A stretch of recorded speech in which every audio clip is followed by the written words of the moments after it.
L-Aġenzija Internazzjonali tal-Kreditu Credit Reform ikkonfermat mill-ġdid rating ta' A+ stabbli għal pajjiżna.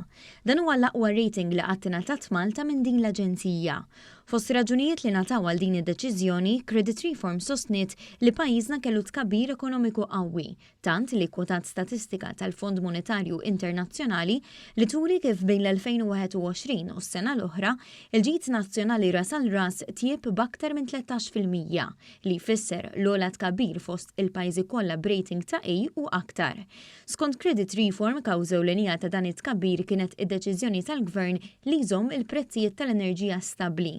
Dan fil-waqt il-prospetti ekonomiċi jibqgħu pożittivi minkejja s-sitwazzjoni internazzjonali għaliex pajjiżna mistenni jkompli jirriforma u jinvesti. Anke permezz tal-pjan ta' rkupru u reżiljenza li mistenni jwassal għal bidliet strutturali pożittivi li se jwaslu għal żieda fit-tkabbir ekonomiku. Fir-rigward tas-sitwazzjoni fiskali, l-esperti internazzjonali sostnew li l-livell moderat ta' dejn nazzjonali inaqqas ir-riskji ta' nuqqas ta' sostenibilità fiskali.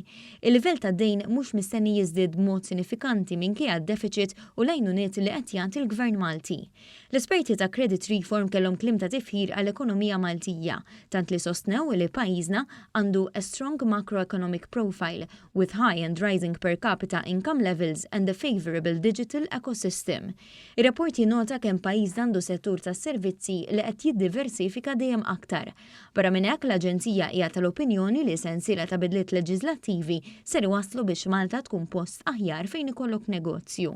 Fl-aħħar nett, l-esperti internazzjonali sostnew li Malta għandha qafas istituzzjonali b'saħħtu u bassru li l-maġġoranza sostanzjali li jgawdu minnha l-Gvern se twassal għal aktar riformi u titjib.